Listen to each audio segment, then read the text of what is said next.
Welcome back, everybody. Welcome back to the Canyon. Welcome to Who Doesn't Love the Junkview? I know I do.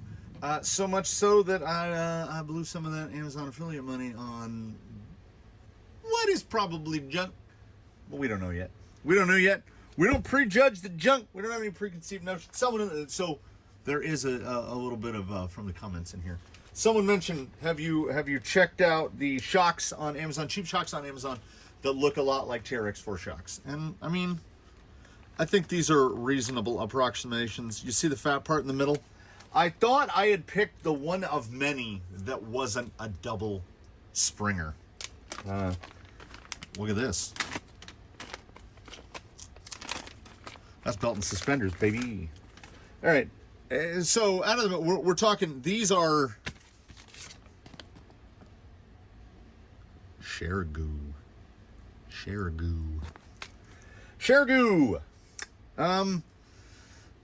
I generally don't prefer a metal ball.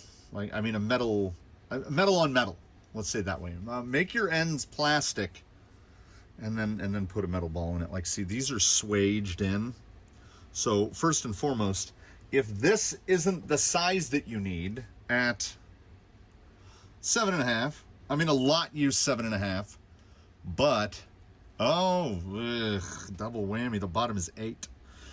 So if you have a double shear mount at the bottom that isn't spaced out to like 10 millimeters, your only objective is to, my recommendation is to find something that's like this, but very short. You might have to make it like a screw. I mean, something with a handle really helps. But you only want this part that sticks through to be like 4 or 5 millimeters long. So you can put this in here and then take it to a sander and grind this 8 down to the 7 or 7.5 that you're going to need.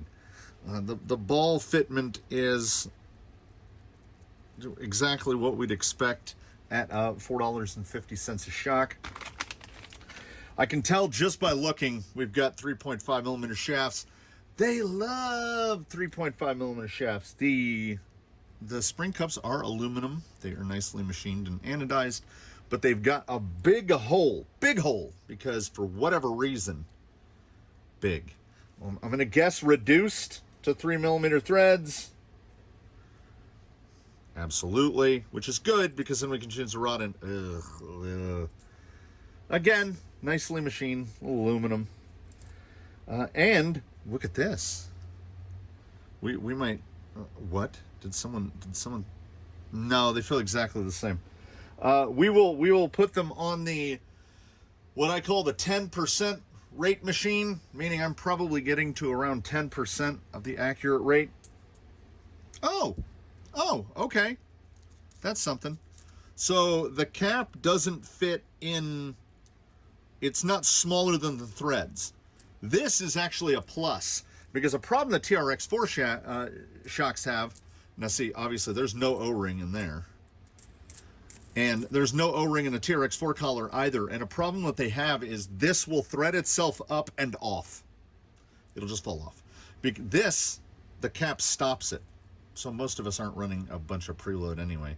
Oh, they come with very much no oil, but that sounds acceptably smooth. Let's dial this down, make it easier to fill them. All right, what do we got? Okay, silicone O-ring. That's not bad. Let's get the piston up here to the top. All right. Unfortunately, 3.5 shaft. I don't support it. Our bore is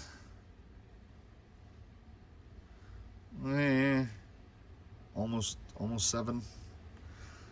6.7, 6 3/4 is about where we're coming out at. And let's see, do we get a similar number on the body? Yeah, so these are rattle traps. We've got 10% variance between the bore of the shock and the diameter of the piston, which means the piston can yeah, that's the amount of sideward motion. Okay, which means just by doing this test, we can already say diff oil, because that amount of space, any reasonably thick oil is just going to free flow around it as if it's not there. Now that does raise in my mind a curiosity. I grabbed a GTS piston, and a GTS piston is about, I'm trying to find the fattest part here. A GTS piston is about 6.9. So this is what they're copying. But if they had copied an actual GTS piston, it would have filled up the shaft better. How far did they go on their copying? Nope. It's finer thread. Oh, it's happened before. Have we seen Amazon stuff that is just straight clonery? Yeah, absolutely. All right, we've got. I actually like these when they do this, where we've got a bottom seal that goes below the O-rings. Should I be pushing this out with an X-Acto knife? Well, no. Ooh, it's a big boy. That's a big old thick fella. Ordinarily, we don't see that. We just see a little washer below. And seeing that thickness, much like a bear in the woods, is going to give me pause. No, we have two O-rings. We have two O-rings with no pack spacer. And as is typical of Amazon, oh no, I dropped them both. So let's see if we can get any kind of focus. We've got an O-ring with a 1.4 millimeter cross section and a 3.4 millimeter opening. So if you put a conventional 3 millimeter shaft, you can see it's grossly oversized. But even if we put it over this shaft,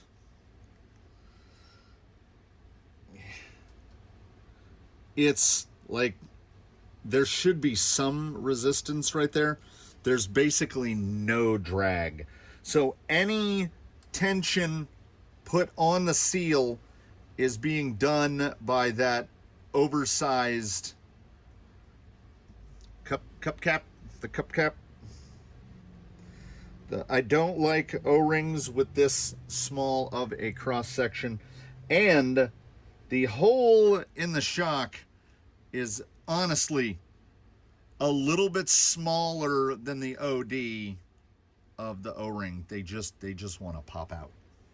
So generally, if you should find yourself using something like this, the way to do it, the way that we have arrived on doing it, is to put the shaft in the shock, slide the O-rings down, make sure we reassemble the cap in the correct orientation. And with how big that inner flat is, they could easily have just not made that flat so big and put a spacer in between the seals. Now, like this, because that plastic piece is so deep, we don't have a lot of shaft wobble. So that's good. Let us see. And I do apologize, Susan. I'm going to get you all messy. We're going straight for it. We're going to go straight 7,000. I think 7,000 is probably the way to go. I don't want to over push this. Oh, and I did not check. I'm going to guess nothing for bleeding. No hole, no slot, no rib, no nothing. Yeah, these are going to be fun. Any shock that does not come with any sort of mechanism to help you bleed it, and to give you an idea, 7,000. Which is around 540 weight, something like that. We're gonna make some small effort to not overfill. I don't want to have to try to push too much oil out. Also, I'm feeling, well, we got a big air bubble in there. Come on, pop, big boy. There it goes. We don't want to leave too much. Yeah, see, this is why if you have a shock that requires diff oil, you really want some method to bleed it, because even popping the bubbles is difficult. I think I got the biggest air bubbles out. You know what? We are not going to worry about getting every air bubble out. Let me just tighten this down and see where we ended up. Yeah, just hydro-locked.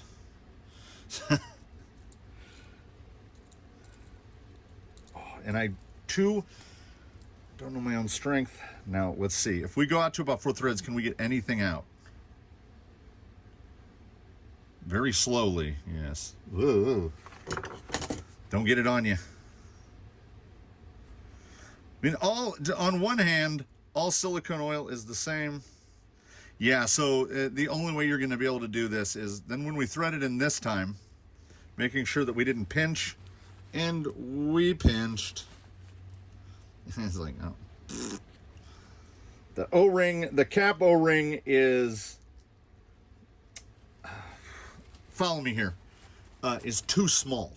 Like, its cross section, its OD is correct, but its ID should be smaller. Like, they should have reduced, they should have put a land inside the cap so that they could use a thicker bodied O-ring, because the body of the O-ring is skinny enough. We're halfway there. The body of the O-ring is skinny enough that it just wants to squidge out, or you're going to have to use a harder O-ring, which is going, I mean shore harder, so actually physically harder rubber. Like, see, this end is already starting to unthread. So getting that last bit of oil out of these while not getting it to, yeah, filling these will probably take you the better part of half an hour. And I can tell you right now, okay, we managed to get a little more oil out of it. You have to be very slow when threading the cap on, and basically not almost hold the cap in place and turn the body. Because if you put any attitude on it at all, it will squirt some O-ring out the side. You know what? I want it to cycle all the way. I was gonna say, for the purposes of this, we'll just let it go. The cap really does tighten down when you get it tightened right. Then we try to,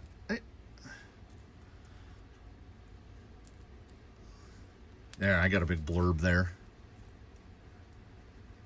Okay, now we got to go this way. Any other shock, you're probably done already. That's there's the, yeah. Because I've talked about this before. Imagine an imaginary gauge like a tachometer, and over here you have labor, and over here you have cost. Like, you can pay to have them assemble your drab techs for you, then you put oil in them. I mean, if they'd fill them with oil for you, then that would be really way over here on the cost, no labor. But I mean, at least pre-building them so you don't need a snap ring tool. Anyway, this is way over here on the cost, all labor, because we're a ways in and we've just gotten this full. We'll thread this all the way to the top, and then I will rate these springs. And I don't mean like how you would rate dogs. I mean, I will physically rate them on the 10% machine, see where we come out. They feel exactly the same. They're just two different lengths. Okay, I got to give it to them. I mean, I can't speak to whether or not that's going to bleed, but that feels pretty good on 7,000 in the hand. I think on a rig, I feel a little air bubble knocking around. Well, do I? I don't think I do. This collar, well, let's try this. Was this how they came assembled? Where are the other ones? Yeah, long one on the top, short one on the bottom. Okay, before we rate them, let's put the short one on the top, which will move the collar up over the fluted part. We'll put the long one on the bottom. Put that together. Yeah, that's a lot smoother. Because now, it is ugly as sin though, isn't it? That collar doesn't want to sit right. Yeah, it's a lot smoother. Still a little clickety because Oh yeah. When the collar gets up to the threads, it gets funky. It does not feel bad though, okay? For Amazon shocks, that doesn't feel bad at all. And we'll do the test. So I'm gonna rate these in just a second, but let's do the. This is highly scientific. We put a little attitude, put a little English. And unfortunately for us one and all, can we see it? You can see it right there. See how the shaft looks like it's a little thicker than it was? If I find a piece of napkin, okay, clean. Find a little piece. Yeah, they're not gonna leak, right? They're not just dripping oil, but they're also not gonna hold, like this right here implies to me that the seal integrity is actually pretty good. We get like the same rebound every time. That's nice. They're gonna splurge a little bit of oil out because of those really thin O-rings at the bottom. I don't know if we're honestly gonna have any problems at the top. If you get that top seated, I think it's fine. And then we're gonna do two things. And first I'm gonna do the first of the second thing, and then we're gonna talk about the second thing. So let me take a moment to explain to you the 10% machine. Here's the 10% machine. This is one part of it. This is the other part of it. This is the items that we test on the 10% machine, and then we use these. So sometimes low tech is the best tech. This is a 32 millimeter spring. The short spring is 32 millimeters. The long spring is 40 millimeters. So what we do is, this is a 40 millimeter spring. There's about 25 millimeters in an inch, 25.4.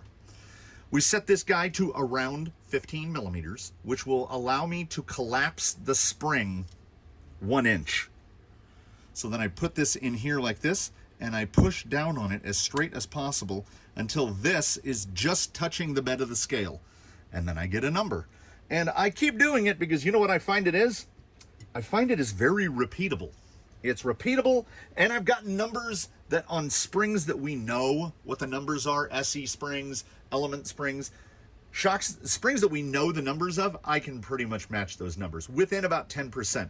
Like they'll say it's 2.4, and I'll get actually better than 10%. They'll say it's 2.4, I'll be like 2.45, 2.48. If anything, I go a little over. Because I'm pushing down on it. So sometimes I might get a rate that's a little harder than what the spring actually is. I don't think it's possible to undersoft because I would know that I'm stabbing against the scale. So that's how what I call the 10% machine works. 32 millimeter, 40 millimeter. This is 3. Did I forget the numbers already? Well, you know what? It doesn't matter because they're the same rate. Yeah, 3.4 pounds per inch, which is not, okay, it's not aggressively hard. That would be the second softest spring in the King setup that comes on RC four-wheel drive Kings. But it would be the firmest spring that you can get for an SE at exactly 3.4 pounds. So these are 3.4 and these are 3.4. Thusly, there is absolutely no reason under the sun for there to be two of them. In a dual rate spring, you need two different springs. You need one for like ride height, soak it up, and you need another one that actually does the action. On a crawler, you don't need this under any circumstance. You would genuinely be better off threading the collar all the way down to the bottom, using a spacer if necessary, and just running it like this, because then you'd save weight too. That's why you see a lot more shocks that look like that than like that. But as I was ordering cheap crap off of Amazon, and you know what? The shocks themselves, we're going to have to weigh the pros and cons, the positives and negatives, because Like the 8mm ball at the bottom is going to present an issue for people. The inability to change the ball at the top is going to present an issue to people. The longevity of the O-rings will not be great. You're going to have to need 7,000 or higher oil weight for them. These are some of the considerations that you're going to take when you buy an $18 set of shocks, $4.50 a shock. Sometimes there's some work involved. It's going to take you 10 minutes to fill each one, and you're probably still going to have an air bubble in it. But because we were only spending 18 bucks, we thought, well, let's spend a couple more bucks. And it's a double. It's a double Junkview.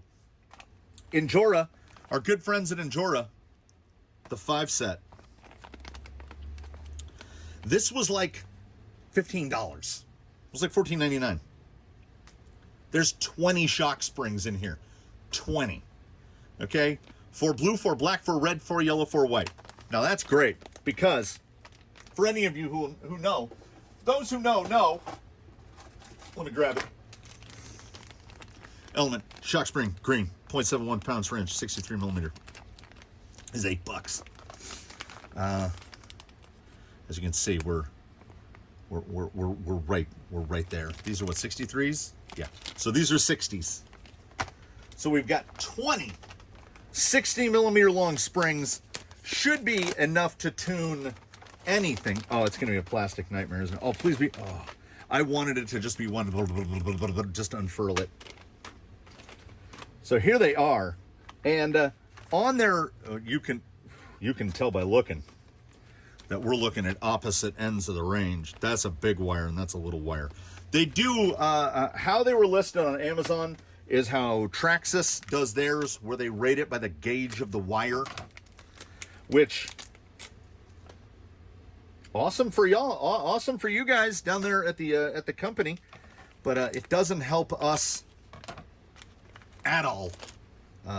Oh my goodness! So we got 20 springs for 15 bucks.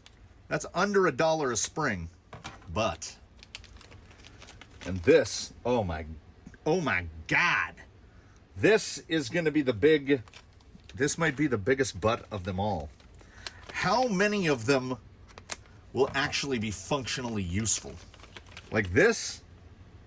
Yep, we're getting somewhere. That's in the 2s. I'm gonna guess. I'm gonna forecast from the machine. The beauty is I only have to set up the machine once. Oh, I think blue is actually the stiffest. Oh Lord. Okay, yeah. They're all about 60mm. And what I was hoping was that we would be able to just do this.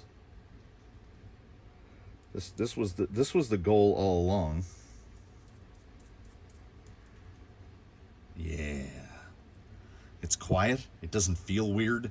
It looks fairly normal. And we're still, I mean, you know, in the spirit of the Junkview, we're still at like under $35. I think it might have been around $35 out the door after tax and everything else.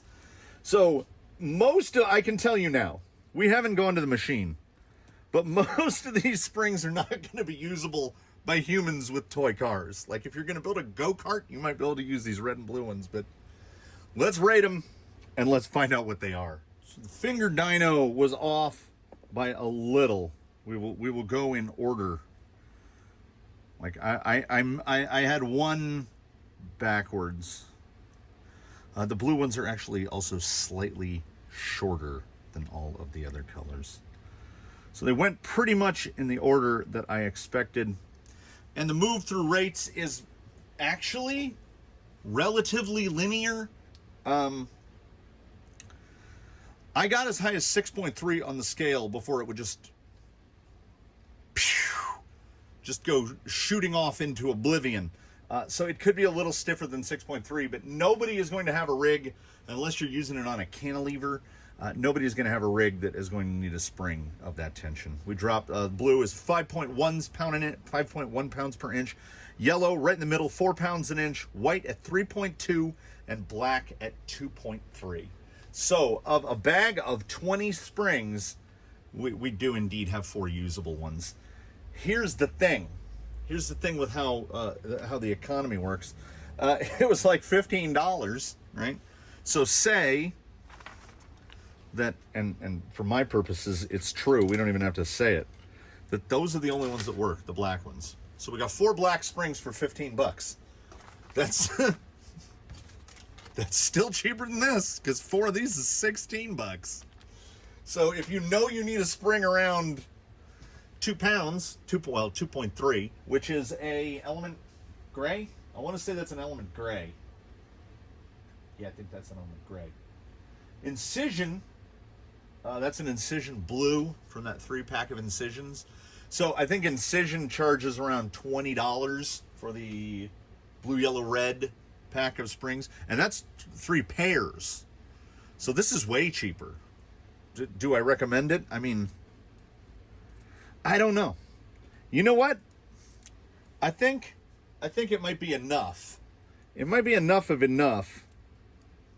Like, the shock feels pretty good. And I think, unlike other Amazon shocks, I don't think they're going to bleed out super fast. I have concerns about the tightness of the cap. Like I say, all right. I don't recommend these. I continue to not recommend these. If you're going to buy shocks and you want to spend as little money as possible, go to Jenny's and buy a set of GTS. Usually around 40 bucks. Prices are creeping up. You know, everything's more expensive. They're getting a little more expensive. But, like, there's $35 here sitting on the bench because my sacrifice is for you. Yeah, that is functional, but we can certainly do better. We can absolutely do better. Desert lizards, you'd be doing a lot better, and you would spend about 50% more money. And it would require no tinkering. Desert lizards, like, really lightweight shock oil, like 25 weight. So you don't have to buy $12 a bottle diff oil. I've seen these under so many names. Like, sometimes the little intermediate collar has dots on it. Sometimes it's smooth. Sometimes the cap has like a little detail around here at the top. Sometimes this has little dots instead of, what do they call it on a coin? Reading instead of the reading. But I can guarantee you that mechanically they're all the same with the 3.5 millimeter shaft and the wonky rod ends. Like, what was it? I watched that Donut Media where they reviewed that VinFast electric car, and as he said, just give us an electric car that does the things that a car does. Don't make it weird, right? That's my same advice to the people that make shocks. Just give us a thing that does the thing. Don't make it weird. Give us a 3 millimeter shaft or upsize the shock. If the shaft is getting bigger, the shock has to get bigger too.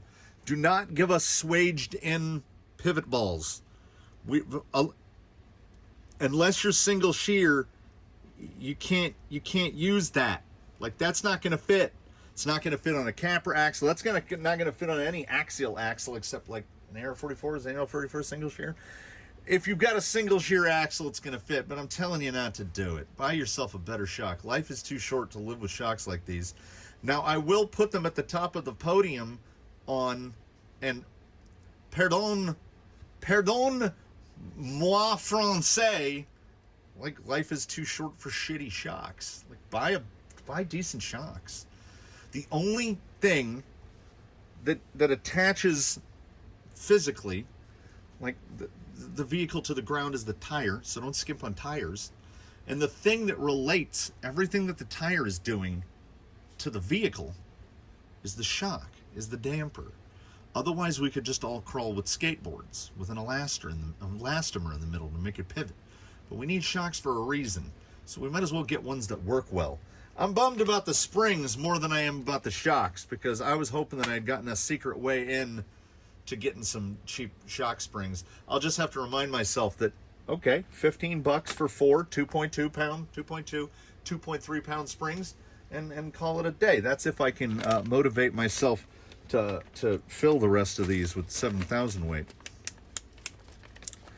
I don't know.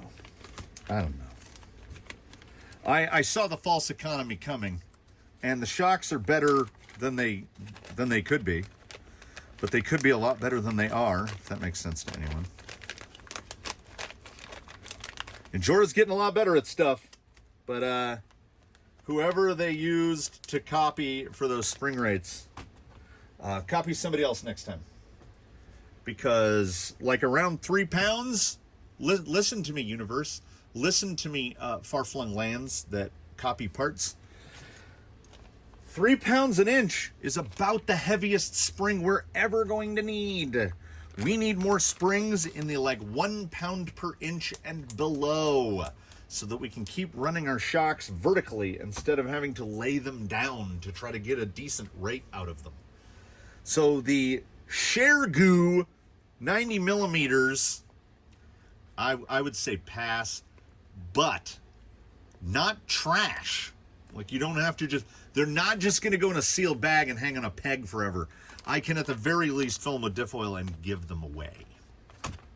The spring pack, unless you need springs for a cantilever setup or you're building something apocalyptically heavy, well, yes, we did get 4 usable springs for $15, and that's not terrible.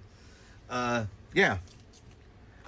Buy GTS or Element or whomever and get the exact rate you want. I mean, I feel like I'm going to be a small spring guy going forward. The SE DriveTech size spring, Mini T, that's a great spring. And more people should be knocking those off, please. More people should be making the LCX type clone shocks, maybe, that are fake DriveTechs, but they're still too expensive for me to test. $27 a pair? That costs more than Desert Lizards. I'll just buy Desert Lizards. It's half junk. It's like, it's not good, but I'm also not going to throw it away. I don't recommend that you buy it. Let's leave it at that. If you have any comments below, suggestions for future junk views or quick views, please do let me know in the comments below. I would like to thank you all for stopping by to watch. Drop a like if you liked it. Subscribe if you haven't. Do consider channel membership. Provided that on mobile, if you can find the join button. Like, a bunch of people keep telling me they can't find it. And I'm like, I can't look for it because, like, I'm logged in. So mine says, like, video management when I go. Like, I don't know. I need to get my wife's phone and try to find where the join button is for my own YouTube channel. Anyway, we'll see you in the next one. In between now and when we meet again, you should, one and all, do your very best to have a good one, everybody. Hopefully we'll be back either with good things to quick view or good junk to junk view. But, you know, this is this is kind of where junk tends to land. We'll see you next time.